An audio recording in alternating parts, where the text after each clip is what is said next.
almost 4 years, and I really like what I do. And my competency areas are automated testing, functional testing, and scripting. I would like to say thank you for being here. It's the first time for me making a talk outside of EPAM for external audience, and it's a pleasure to share my expertise today. And I really hope that some of you will find it useful and even maybe implement it on your project. And next half of an hour, I will talk about my experience on implementation of documentation as a code approach from scratch to production-ready solution, and how to make a good documentation from the perspective of its appearance for end users and maintenance process for team members. A small introduction. In my opinion, documentation is a mandatory part of the successful complex product. It's a first place where you start to search for your questions. And during that process, the user subconsciously makes a part of his opinion about the company itself that provided this product. And that's why I think that quality of the guides should be on a high level as well. And I believe that after this talk, if somebody will be interested in a similar setup, it will not take much time to implement it on your project. Just for information, during the lifetime of this solution, it's about 2 years. I think I spent something like 2 or 3 weeks for implementation and constant improvements in appearance and process, including the requests from the teammates. Let's begin how it started. Here is the agenda of today's meeting. Reasons caused today's presentation. On my project, we have a big quality assurance team. We are responsible for end users documentation maintenance. It's about 6 people. And also our extensions base is rich. It's 44 applications and documentation required for all of them. And with our previous approach, it was time-consuming process without version control, without usage of common text parts and collaboration. In other words, we just made Word documents and stored them in a shared drive. When we found out that the quality of the documentation is not quite appropriate, I got a task from our team leader, Pavlo. I saw him here, so hello. And implement a new approach where all mentioned disadvantages will not appear, and at the same time keeping it as simple as possible. And I started my investigation and decided to stick with documentation as a code. It's a well-known approach used by a wide range of companies from Google to UK government service. And despite this practice gains popularity in the software industry, in my opinion, it's quite underrated because honestly, I don't know anybody who uses it, at least from the local office. It's easy to set up the required flow, it's highly customizable, and it also has a simple markdown syntax. Let's talk about main principles of this philosophy, because documentation as a code, it's a philosophy. As you may guess, it's pretty similar to code writing when documentation is being made with the same tools, and here are some key points. Input text formats has simple formatting and syntax. It can be adjusted to use only free open source software on all steps. It has version control and collaborative work by design. It has also automated building process by design. It is flexible everywhere. For example, if some functionality is missing, it can be added on your own. And it has multiple output formats. And on the illustration, you may see the left part is produced PDF file from the right part. It's a raw markdown file. So as you may see, it's pretty easy. Documentation as a code has several quite different types in terms of maintenance. The first one is just pure HTML plus CSS. The second is static website with documentation. Usually it uses, for example, static website generator Sphinx. It also has some box solutions, some of them free, some of them are paid. And also, of course, there is a self-written solution. And during the analysis process, I have checked all of them. However, only the last point was selected as suitable according to our requirements. And on the illustration, you may see a really early example of the guide that was made with HTML and CSS. It's quite ugly and support requires a lot of time. So let's move closer to the implementation and start with the required apps. As I said, all of them are free and open source, therefore there are no limitations to use it in commercial companies. I think that this list looks quite small and familiar, so let's make a very small review of them one by one, starting with Pandoc. It's a markup files converter. It runs via command line and has no user interface, and it's a main application of our solution that provides an ability to use MikTeX to build PDF from MD files, and as it's not supported in Pandoc out of box. Installation is pretty easy. You just download portable zip archive from the official site. You unzip it anywhere, and later you have to add environment variable with previously selected folder where pandoc.exe is located. And as you may see, it supports lots of arguments and parameters. However, the only one required is on the screen. It's the first illustration. It tells to Pandoc to convert MD file to PDF using the LaTeX PDF engine from MikTeX package manager. Moving next, it's MikTeX. Look on the correct pronunciation. It's MikTeX like LaTeX. It's not MikTeX or LaTeX. It's again cross-operational systems implementation of LaTeX for PDF conversion. It also serves as a manager for packages that are required to enhance out-of-box experience and appearance of the resulted PDF files. Installation again is pretty easy. You download the main executable file from the official site. You have to rename it to get a portable installer. You unpack it in any desired folder. You add this folder to environment variables later in the script, and you, of course, have to update embedded packages because there are constant fixes and new improvements in the packages.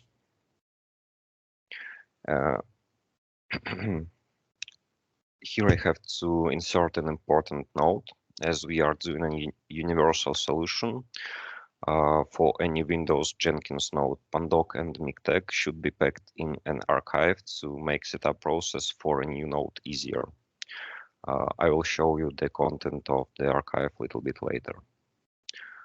Moving next to text editors. In my opinion, preferred applications are Notepad++ or Visual Studio Code. They can be downloaded from the official sites, and both of them are suitable. However, Notepad++ and Visual Studio Code difference in terms of built-in terminal, Git, and also Visual Studio Code supports much more add-ons that useful for this type of project. I mean, it has preview ability and grammar checker, and it also has a free open source fork. And to create the very first Markdown document, you just create an empty file with an extension .md, for example, firstguide.md, and open it in preferred editor. Moving next to Jenkins. It's unbelievable customizable CI/CD tool. I really like it. And to be able to build documentation without limitations, like installation of the local environment for all team members, it's better to set up it on a dedicated virtual machine. After the installation, the new job can be created and tuned. Moving next to Git. To comply with the term docs as code, all project assets should be stored in a dedicated repository of the desired Git provider. Doesn't matter what is provider. And on our project, we have a following tree structure of the repository. It's a root folder. It has multiple subfolders, for example, with applications, and subfolders has subfolders for different guide types. We have shared folders with illustrations for usage, shared text files for, again, reusage, file skeletons, built-in scripts, handy scripts, logotypes, etc. Of course, it have to contain properly defined .gitignore file to avoid trashing in repository when Pandoc builds and creates temporary folders. And on our project, we have readme.md with some required information about how to start. Moving next, scripting. To automate building process and to exclude manual preparations, it's necessary to create helpers and building scripts. Jenkins allows to include in the pipeline all widespread scripting languages, and in our case, the structure of the scripts is following. The very first and the most important is a main complex building script written in PowerShell. It's universal and contains all logic to build PDF files. Another PowerShell script helper to replace all given occurrences in all .md files across the repository, and optional batch script to manually launch building on a local environment without diving to console commands. So now imagine that all mentioned tools were set up, initial scripts were written and debugged, of course, and you have to build some PDF files from Markdown. And here you may see how to start work with this suite. You go to Jenkins job, run it with some parameters, for example, guide type and application type. Probably it supports lots of another arguments. Job starts, it checks for repository changes and downloads them.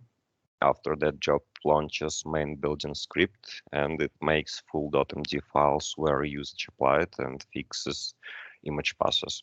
And after that, script executes conversion command that I shown you before. It's pandoc, MD file definition, PDF engine definition, and output file location. Of course, the undoubtful advantage of all self-written solutions is the customization and maintenance abilities. And let's review these aspects. Maintenance can be divided on two parts. The first one is appearance of PDF files. In this case, the major number of changes can be tuned in the header of each .md file. It is the same for all guides, therefore self-written PowerShell script that can make batch string operations for all guides simultaneously is very handy. And the second part is process optimization and enhancements. And in this case, flow adjustments must be done in a master or main building script. In our case, it is PowerShell script. Let's look on appearance tuning and start with the content of raw markdown files. It begins with a YAML header where we set up a whole appearance of output PDF files. Honestly, it was hard work to make them similar to our previous Word files in terms of appearance, and complete header size on our project takes about 73 lines. This header, as I said, it's common for all MD files, and when I was preparing this presentation, I found out that I can reuse it, so I will implement it in the future. Let's review some logical sections of this header. The first one is application and guide type.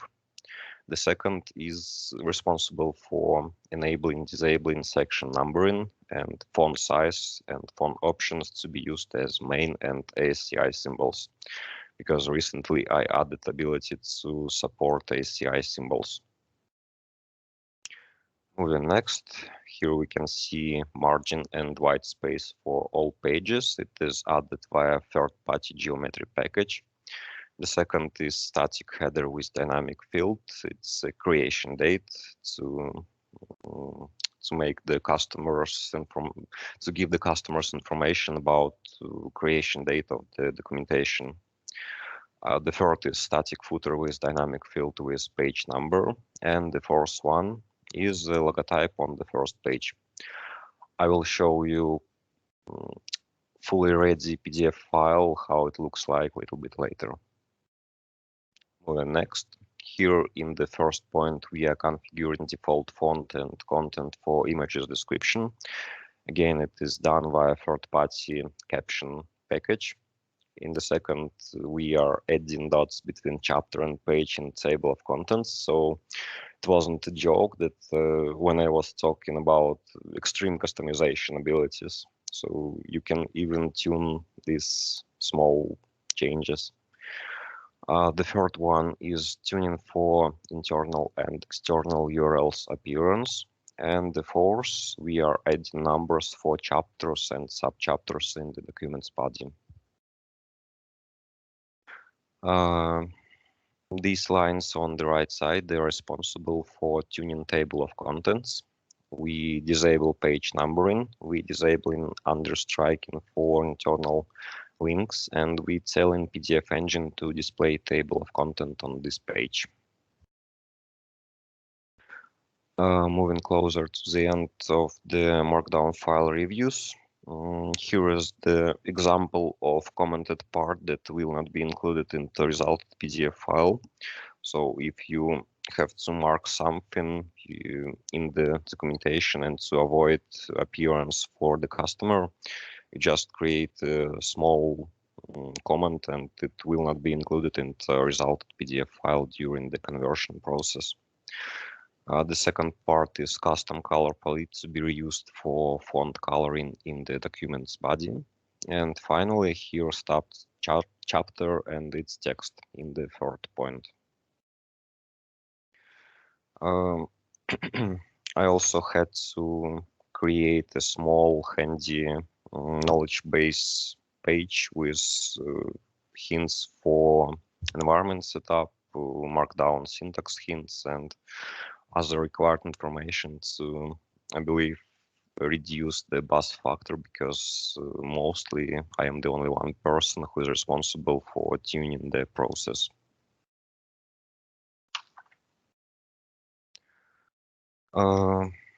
Moving next, to make maintenance process for, now let's switch to script maintenance and customization. And as it was mentioned, I've made a big PowerShell script with more than 200 lines. It's called main building script, and it contains the whole building logic and commands. So here we go. As I mentioned, we have to set up environment variables to access pandoc command line tools. In the first point, in the second point, we are cleaning up from the temporary files or some trash that is being defined manually here in the script. And in the third, we are reducing time to produce PDF file by checking for pre-downloaded archive with tools to save time, because this archive size is about half of a gigabyte and it takes quite significant time to download it. And also there are lots of exception handling behind the scenes to avoid build failures on the first error. Moving next, here you may see main building part of the script. It automatically detects presence or absence of the reusable parts. It fixes image passes, and final.md files being copied to a temp folder for conversion process itself. After placing all files to this temporary folder, as I said, script starts to fix image passes. Here is the small explanation why we have to do that. By default, we use relative path to improve maintainability and make writing docs easier, because we try to avoid hard coding in the script at all. And here we dynamically fix it with workspace variable. And also here script detects for used parts and images and conditionally replaces them. When a final version of the .md file with reusable parts, fixed image passes, and renamed titles has been produced, the last stage launches a cycle with PDF building. It's just a PowerShell cycle that tells to Pandoc to convert all .md files in the given folder. Script also has some optional parameters with final PDF locations and reporting to webhooks with a result of building. It was made due to the time of the building process. It takes something like 2 or 3 minutes, and you may close the Jenkins tab and be notified via, for example, Microsoft Teams about the building result. So that's why it's here.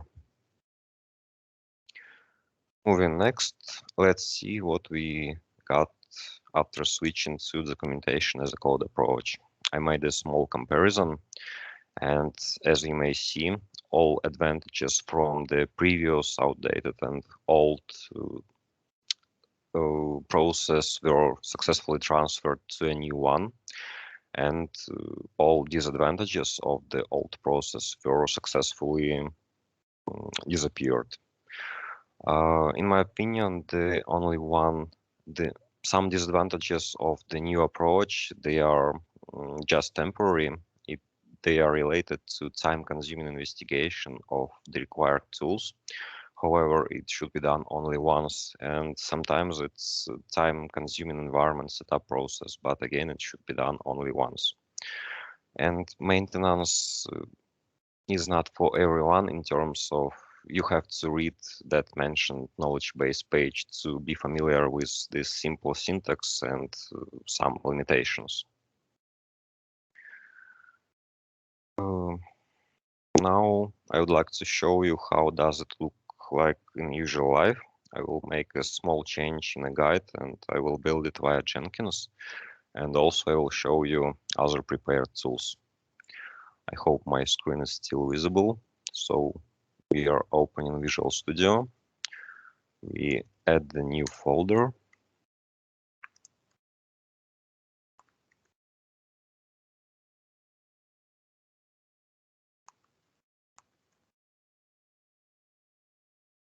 And I delete some old changes. Now I have to save it and prepare a commit.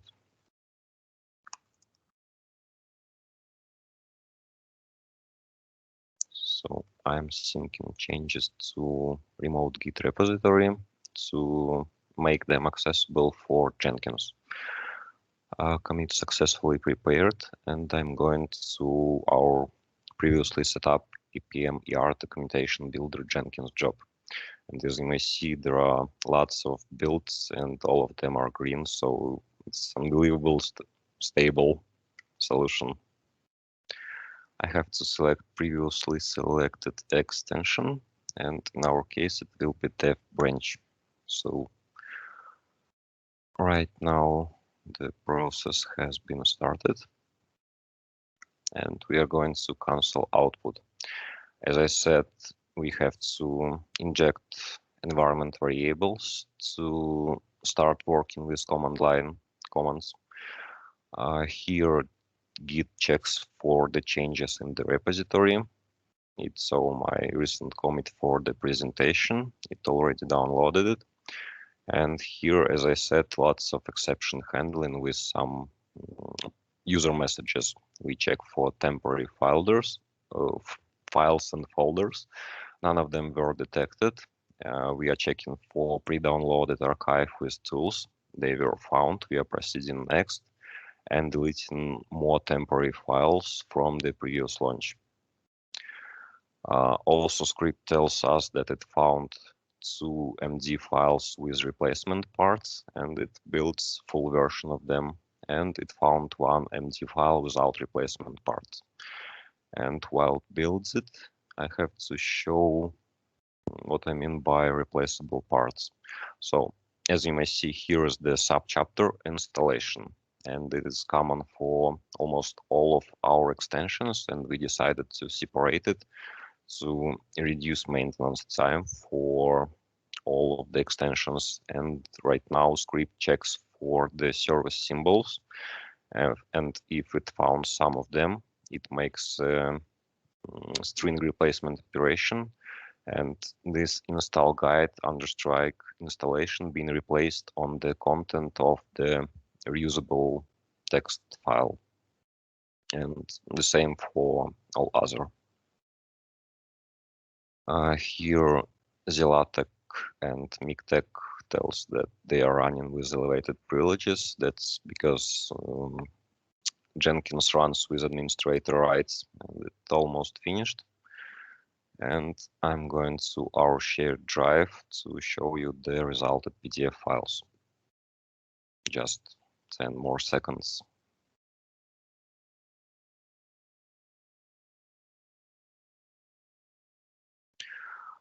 As you may see, documentation is ready, and it has been copied to a new folder with a build number 242. Here is the folder number 242. Here is the two MD files that were converted to PDF files. They has prefix full. It means that some reusable parts were applied there. And let's open one of them. As you may see, the first page has logotype and application type and guide type. It has a table of content that I explained previously, and as you may see, here is the content of the changes. So it's a new chapter for the presentation, and it tells hello there. That's all. And finally, some small facts about my solution. It was written 2 years ago. It transformed to a complex end-to-end solution. As you may see, manual steps includes only editing MD files, and everything else being made on via the script or automatically. And it being used on a production project and recognized by our team. It's universal and portable because I tried to avoid hard coding passes, variables, etc. as much as possible. And due to the process improvements, quality of the documentation for the customers became much better. That's all I wanted to tell and show. Thank you very much for your attention.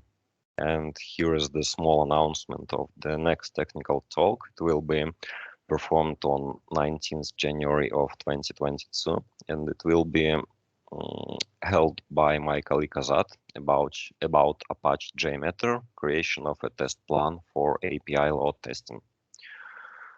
That's all. Let's move to questions and answers session. Thank you, Roman, for such a great presentation. And yes, there is a link in the chat. You can register to the next Tech Talk, which will be in January. And I see that there is a question from Alexander. He asked, is your solution could be moved to the Linux?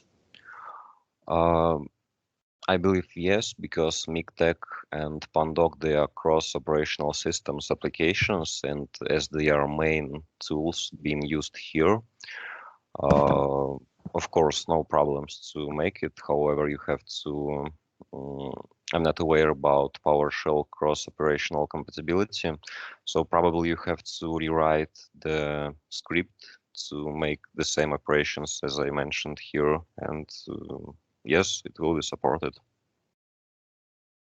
Okay, thank you very much. And there was yesterday questions from colleagues, and why PowerShell has been selected as scripting language? Great question, because our project is strictly tied to Windows operational system, and PowerShell provides unbelievable simple and powerful scripting abilities. So it was easy to start and easy to create such a big script without time-consuming process. Okay, thank you. And there is another question. How much time do you spend on maintenance of the environment? The total time of the maintenance for these 2 years, something like 2 or 3 weeks. However, it's absolutely stable and I don't spend any time on the maintenance during the usual work. Okay, thank you. Thank you. And another question. Do you plan to publish it on GitHub? I would like to say yes. However, I have to ask my team leader and probably some more colleagues to avoid something like licensing problems or etc. Do you have a plan to write, for example, such an article to the portals like a Habra Haber about it? Honestly, right now, I don't know. Maybe yes, but not in this year. Okay, thank you. And based on the 2 years usage, how stable is it? When the script and environment were successfully debugged, I think it was done in first 2 or 3 months. The solution shown the solution is I think unbelievable stable because usually I don't have to maintain it at all. So yep, it's stable after all exception handling were added and errors were fixed. Okay, thank you. And there is another question from Alexander in the chat. The first question is, are headers that you showed Pandoc specific?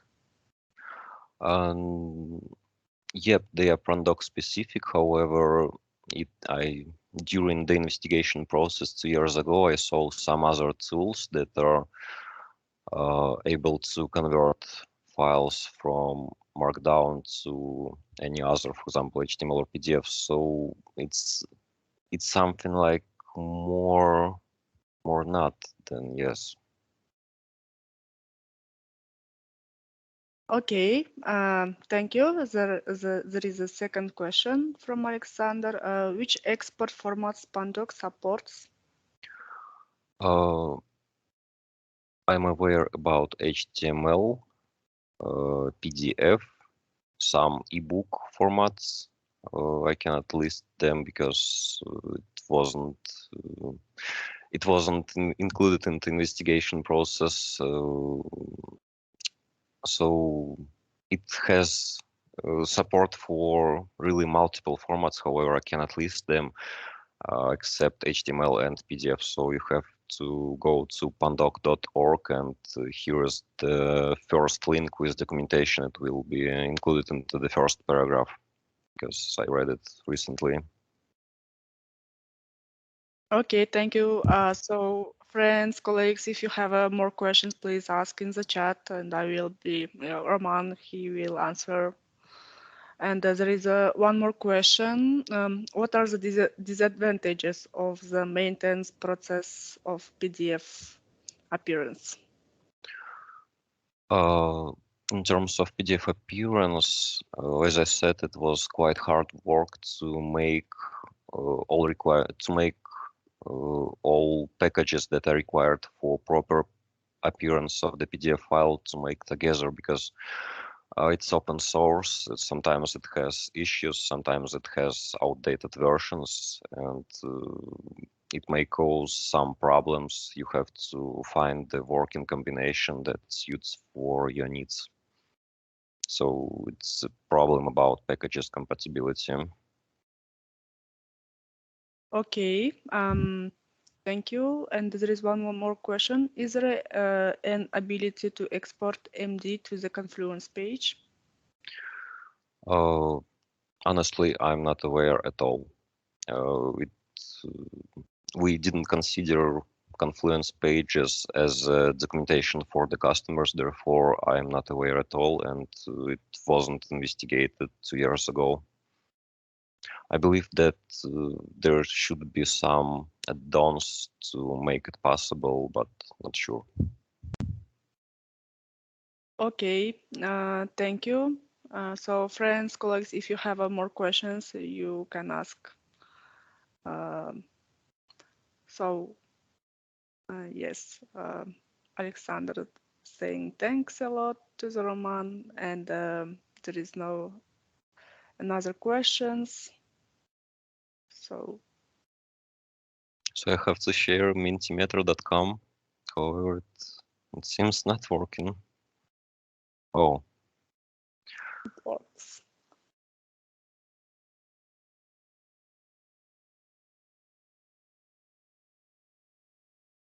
Wow. Gomel, Kazakhstan, Karaganda, Belarus, 2 juniors, 2 seniors, 1 lead. 3 of participants haven't heard, 2 of them have heard about documentation as a code. 4 of them has no documentation as a code on their projects. 1 of them said yes. I think that I know this person. How do you make documentation for users on your project? It's docs as code. I'm not sure yet, and I don't do it. And are you interested in implementation of docs as code on your project? And it seems quite high, more close to strongly agree. So thank you for participation. Thank you, Roman, for your expertise and for your researching. And I hope that after this TechTalk, at least me, I will surely will use this with these tools in my project. And thank you all for participating. So see you on next TechTalk. Thank you. Thank you very much. Goodbye, everyone. Goodbye.